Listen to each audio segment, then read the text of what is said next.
Assalamualaikum warahmatullahi wabarakatuh. Semoga Allah senantiasa limpahkan segala kebaikan untuk kita semua. Saudaraku, pernahkah kita terpikir apa yang membuat seseorang dikenang sepanjang zaman?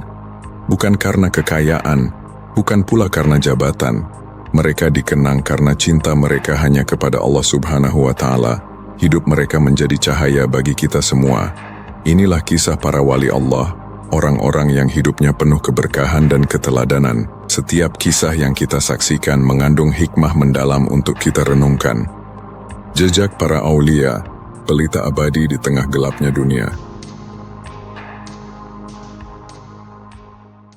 Saudaraku yang dirahmati Allah, di antara hamparan debu dan hiruk-pikuk pasar Bashrah, ada seorang lelaki yang hidup dalam gemerlap harta, namun hatinya gersang dari cahaya kebenaran. Habib Al-Ajami, seorang pedagang kaya raya, menganggap uang sebagai penguasa sejati dan menjadikannya Tuhan dalam kesehariannya. Ia berjalan di lorong-lorong kota, bukan untuk menyapa sesama dengan senyum ketulusan, tetapi untuk menagih piutang dengan keteguhan yang dingin. Kemanapun langkahnya tertuju, ia tinggalkan jejak kepentingan pribadi, tanpa peduli pada jerit kemiskinan yang menggema di sekelilingnya. Namun, kehidupan adalah panggung keajaiban, di mana takdir seringkali menampilkan plot yang tak terduga. Dan dalam perjalanan batin yang berliku, cahaya petunjuk terkadang muncul dari celah-celah yang paling gelap. Habib Al-Ajami si lintah darat. Habib adalah seorang lelaki kaya raya yang menjadikan uang sebagai kebanggaan, sekaligus tameng dalam kehidupannya. Di kota Bashrah, ia dikenal sebagai sosok yang tak kenal ampun dalam urusan piutang. Setiap hari, ia berkeliling menagih utang, dan jika tak mendapat angsuran, ia akan menuntut ganti rugi dengan alasan alas sepatunya telah aus karena perjalanan. Dengan cara inilah ia mempertahankan kemewahan hidupnya. Pada suatu hari, Habib mendatangi rumah seorang penghutang, namun orang yang dicarinya tidak ada di rumah. Sang istri penghutang, yang tak memiliki apapun untuk diberikan, menawarkan sisa leher domba hasil sembelihan mereka. "Bolehkah ku berikan padamu leher domba ini?" tanya sang istri dengan suara penuh harap.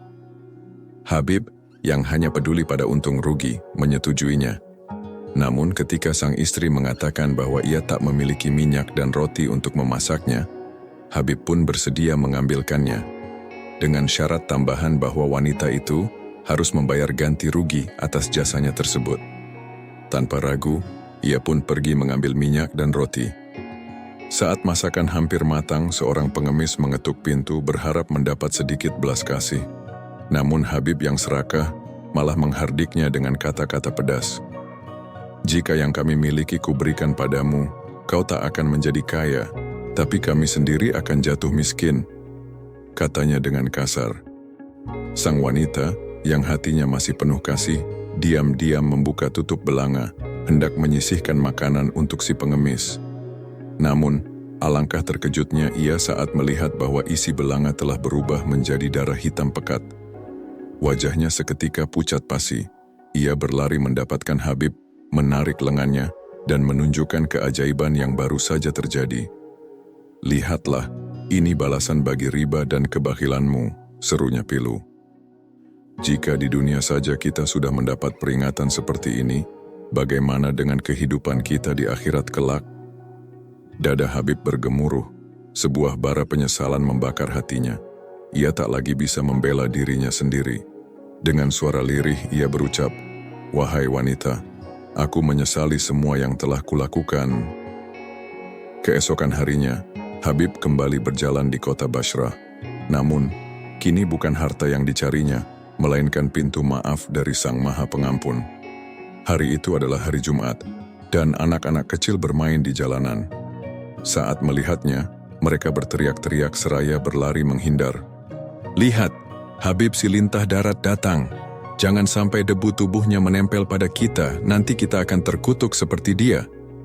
Kata-kata itu menikam relung hatinya yang terdalam. Ia pergi ke sebuah majelis, duduk dengan kepala tertunduk, hatinya bergetar oleh penyesalan. Di tempat itulah ia bertemu Hasan Al-Bashri. Mendengar kisah Habib, Hasan menasihatinya dengan lembut, membimbingnya menuju jalan yang benar. Hari-hari berlalu, dan Habib benar-benar berubah. Ia mengumumkan bahwa siapa saja yang ingin mengambil hartanya boleh mengambilnya.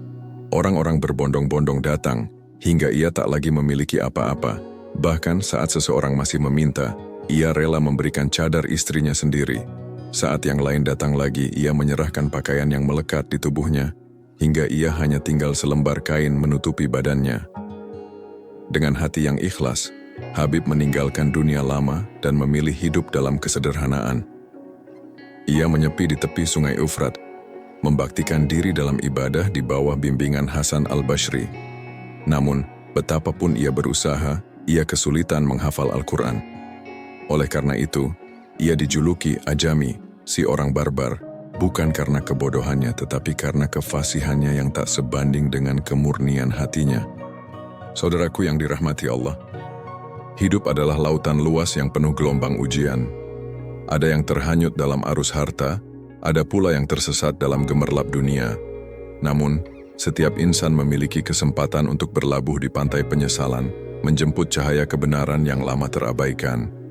Kisah Habib al-Ajami adalah bukti bahwa ketamakan dapat berubah menjadi kedermawanan, dan kegelapan batin dapat tersinari oleh cahaya keimanan. Penyesalan yang tulus adalah gerbang menuju perubahan, dan keikhlasan dalam bertobat adalah tangga menuju kebahagiaan abadi.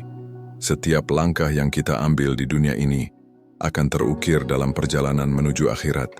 Maka, adakah yang lebih indah selain mengukir jejak-jejak kebaikan, menebarkan cinta dan kasih sayang, serta menjadikan hidup ini lebih bermakna dengan berbagi kepada sesama? Wallahu a'lam bishawab. Wassalamualaikum warahmatullahi wabarakatuh.